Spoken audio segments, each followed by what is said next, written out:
Salam sejahtera kepada Puan Khairunisa serta rakan-rakan sekalian.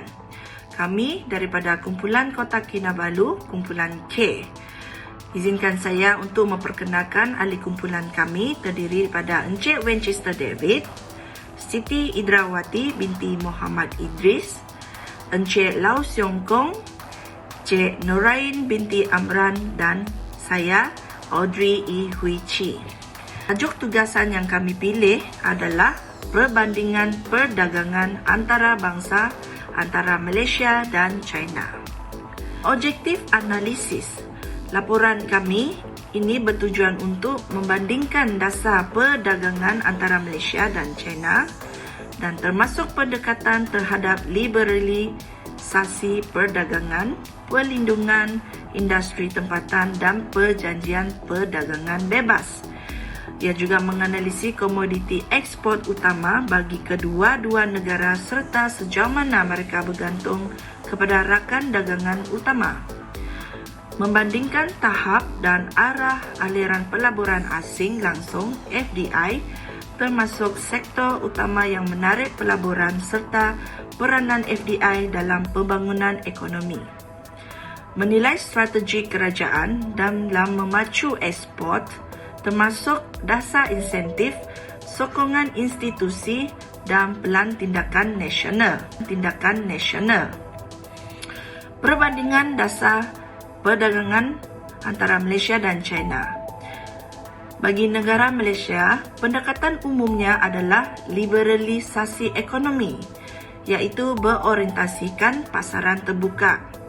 Manakala agensi yang berkaitan iaitu MITI, Matrade, Jabatan Custom Diraja Malaysia.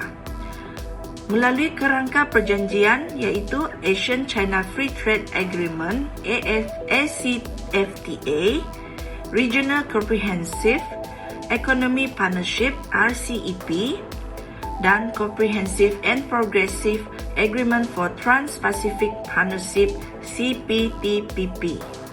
Manakala bagi negara China pula, pendekatan umumnya adalah campuran liberalisasi bertahap dengan proteksionisme, iaitu terkawal berdasarkan model ekonomi pasaran sosialis.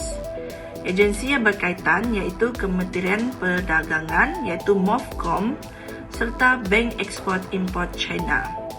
Kerangka perjanjian iaitu antara Asian-China FTA, RCEP serta China-Switzerland FTA dan lebih 20 FTA global. Terima kasih kepada Saudari Audrey. Saya Lau Siong Kong akan sambung slide seterusnya. Perbandingan dasar perdagangan Malaysia dan China. Di Malaysia, strategi ekspor National Trade Blueprint tahun 2021 hingga 2025 fokus kepada logistik, pendigitalan dan integrasi global. China pula strategi ekspor Made in China tahun 2025 fokus kepada pemodenan sektor pembuatan. Dual circulation strategik seimbang antara pasaran domestik dan ekspor. Di Malaysia, guna dasar anti lampakan duty ke atas produk seperti golongan rata kulit dari China, India, Jepun, Korea Selatan tahun 2025 hingga tahun 2030. China pula kawalan ekspor, import, kuota, tarif dan peraturan terhadap produk sensitif seperti pertanian dan teknologi. Sekatan ekspor bahan kritikal seperti kalium, germanium atas dasar keselamatan. Di Malaysia, peraturan asal barang Rules of Origin digunakan dalam semua FTA untuk pastikan hanya barangan asal negara anggota layak dapat manfaat tarif. Di China pula, dasar FDI kawalan ketat dalam sektor seperti pertahanan, media, komunikasi, pelonggaran sejak 2020, contoh otomotif, sektor kewangan. Di Malaysia, kawalan ekspor atau perdagangan strategi 2010, kawalan terhadap barangan strategik teknologi duit guna. Di China pula, pelaburan luar negara, go global, Belt and Road Initiative Kala pelaporan luar dan bina laluan ekspor baharu. Di Malaysia, fokus utama adalah peningkatan daya saing ekspor tempatan dan pengetaan dalam rantaian bekalan global. Di China pula, fokus utama dominasi rantai bekalan global dan perluasan pengaruh geo. Terima kasih saudara Lau Siok Kong. Perbandingan komoditi ekspor utama antara Malaysia dan China. Kita pergi Malaysia, iaitu struktur ekonomi dan sumber, iaitu berasaskan sumber asli dan teknologi sederhana.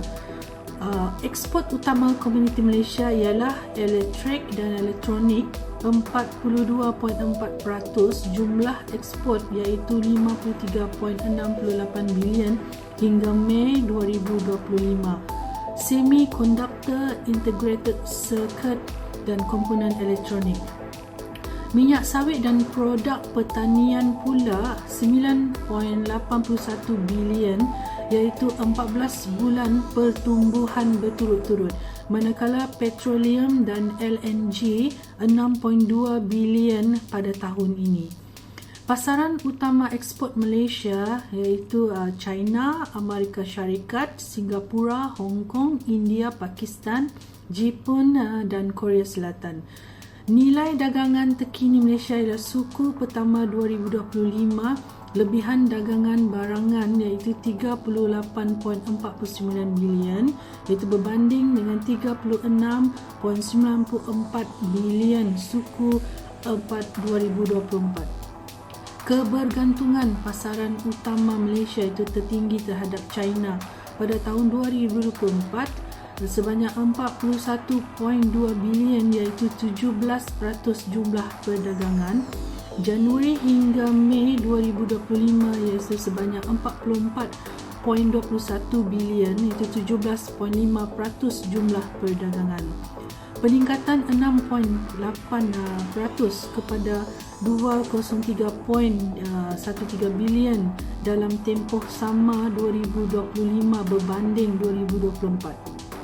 Kedudukan global di Malaysia pula, pengekspor utama iaitu penting elektrik dan elektronik dan LNG di Asia dan juga penyumbang terbesar kepada ekspor minyak sawit global.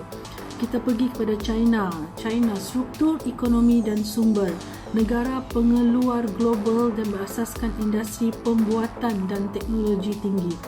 Komoditi ekspor utama China ialah peralatan dan mesin elektronik, iaitu 26% jumlah ekspor, iaitu 927.09 bilion USD. Mesin reaktor nuklear dan iaitu 16% ekspor sebanyak 568.09 bilion USD.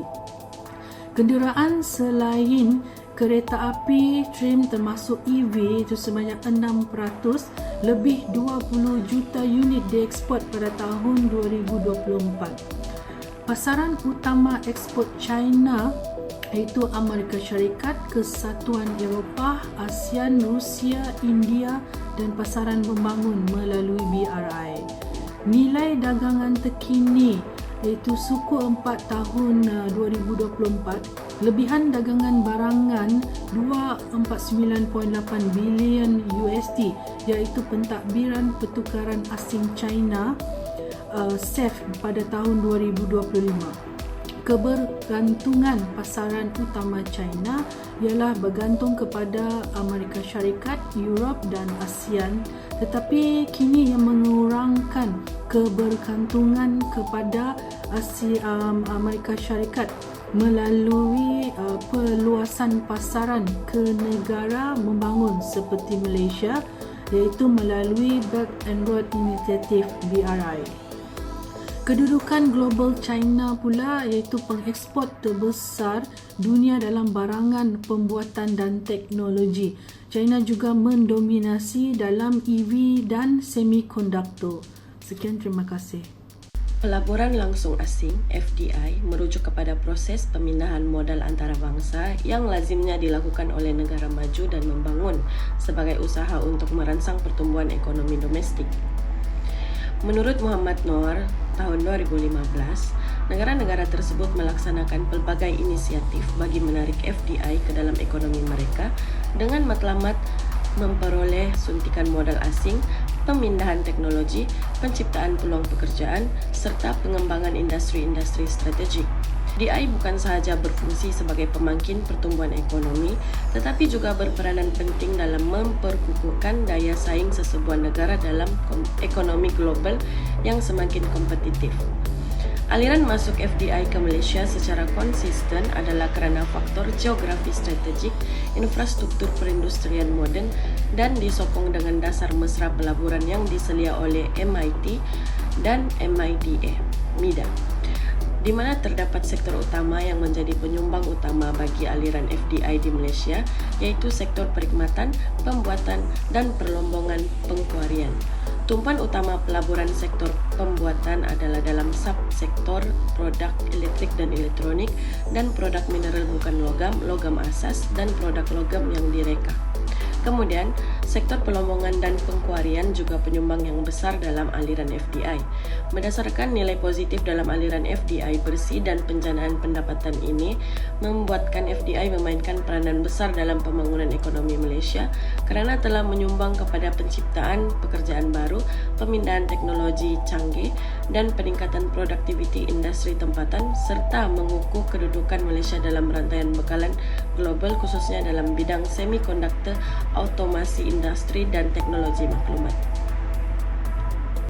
Perbandingan pelaburan langsung asing (FDI) antara Malaysia dan China. Berbanding dengan Malaysia, China mengekalkan kedudukannya sebagai ekonomi kedua terbesar yang mampu menarik pelaburan berskala besar dan menjadikannya sebagai strategik untuk pembangunan jangka panjang. Menurut Yan 2024, menyatakan bahawa pada tahun 2023 aliran masuk FDI di China melebihi daripada FDI Amerika yang membuatkan China sebagai penerima FDI kedua terbesar di dunia selepas Amerika Syarikat, di mana tumpuan pelaburan China dalam sektor berteknologi tinggi seperti kecerdasan membuat AI, semikonduktor, tenaga boleh baharu, automotif elektrik dan e-dagang adalah merupakan usaha untuk beralih kepada ekonomi yang berasaskan inovasi. China menjadikan beberapa bandar utama seperti Shanghai, Shenzhen dan Beijing sebagai hub FDI atas faktor untuk menciptakan ekosistem pelaburan yang kondusif, memiliki kemudahan infrastruktur berkelas dunia, tenaga kerja berkemahiran tinggi dan akses kepada pasaran pengguna domestik yang lebih luas. Di samping itu, menurut Yahya 2020, China memainkan peranan aktif sebagai pelabur global melalui pelaburan langsung luar negara (ODI) menerusi inisiatif Belt and Road (BRI), di mana dengan strategi ini China telah melabur secara meluas dalam projek-projek infrastruktur dan tenaga di negara-negara membangun. Contohnya, menerusi projek ECRL dan permodenan pelabuhan Kuantan di Malaysia untuk memperkukuh kedudukan geopolitik dan ekonominya. Namun, berdasarkan data analisis yang dibuat oleh G dan Geo 2025 menunjukkan terdapat penurunan mendadak dalam aliran masuk FDI ke China. Nilai ini berada pada paras terendah dalam tempoh 3 dekad berdasarkan data imbangan pembayaran BOP. Akan tetapi, mereka menjelaskan bahawa penurunan ini adalah bersifat kitaran yang disebabkan oleh faktor luar seperti kenaikan kadar faedah global dan kos pinjaman yang tinggi, bukannya berpunca daripada kelemahan struktur dalaman ekonomi China. Tambahan pula, data statistik FDI daripada Kementerian Pemperdagangan China melalui kaedah Utilize FDI menunjukkan nilai yang lebih tinggi berbanding data BOP kerana ia tidak mengambil kira pelaburan semula keuntungan dan hutang antara syarikat. Perkara ini menunjukkan bahawa aktiviti pelaburan sebenar China masih berjalan dengan aktif walaupun data bersih menunjukkan kemerosotan, di mana sebahagian besar penyusutan ini mempengaruhi aliran FDI bersih yang berpunca daripada peningkatan penghantaran balik keuntungan oleh syarikat asing. Ringkasnya, China kini sedang beralih daripada sektor tradisional kepada industri berteknologi tinggi seperti industri pembuatan canggih, farmaseutical, kenderaan elektrik dan penyelidikan. Salam sejahtera, nama saya Winchester David, nombor metrik 276727, pelajar kampus Kota Kinabalu, Sabah. Terima kasih kepada saudari Ain di atas pembentangan sebentar tadi. Sekarang saya akan sambung dari segi perbandingan strategi kerajaan kawal ekspor, iaitu perbandingan di antara Malaysia, negara China dengan negara Malaysia. Pertama, saya akan ulas tentang negara Malaysia. Pendekatan umum yang dijalankan oleh negara Malaysia adalah liberalisasi perdagangan berorientasikan pasaran. Agensi bertanggungjawab adalah MITI dan Matrade. Sasaran utama kerajaan Malaysia adalah perusahaan kecil dan sederhana, iaitu PKS, syarikat pertengahan, MTC, ekspor digital, pensijilan halal. Inisiatif khusus pula adalah Marketing Development Grant MDG, bantuan geran hingga RM300,000 untuk bantu PKS tembusi pasaran global. Yang seterusnya adalah E-Trade 2.0, e-Bizlink, pensijilan dan pelabelan antarabangsa. National Trade Blueprint 2021 hingga 2025, iaitu integrasi dalam perantaian nilai global dan peningkatan kecekapan logistik. Dari segi peruntukan kewangan pula, negara Malaysia memperuntukkan sebanyak 40 juta untuk MDG pada tahun 2025 menurut Kementerian Keuangan tahun 2025. Prestasi ataupun evidence, lebih 2,266 syarikat menerima bantuan MDG sejak tahun 2021. KL mencatatkan ekspor sebanyak 49.5 bilion, itu kenaikan sebanyak 4.9% daripada Januari hingga September 2024. Dari segi kawalan strategik pula, negara Malaysia membuat kawalan ke atas barangan strategik dan dui guna melalui Akta Perdagangan Strategik 2010. Pendekatan global yang dijalankan oleh kerajaan Malaysia adalah menyertai pelbagai FTA untuk galakan perdagangan bebas dan capaian pasaran. Dan juga yang terakhir adalah aspirasi nasional. Negara Malaysia selanjutnya menjadikan hub ekspor digital, halal dan logistik bersepadu di rantau ASEAN. Sekarang kita lihat pula negara China, strategi yang dijalankan oleh negara China. Kita lihat dari segi pendekatan umum, pendekatan yang dijalankan oleh China adalah pendekatan state driven, dikawal rapi oleh kerajaan melalui dasar industri strategik dan pelindungan ekspor.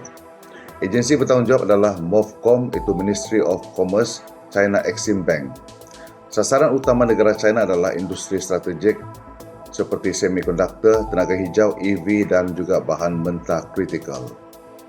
Inisiatif khusus, negara China menyasarkan subsidi ekspor dan insentif fiskal melalui dasar Made in China 2025 dan Dual Circulation Strategy.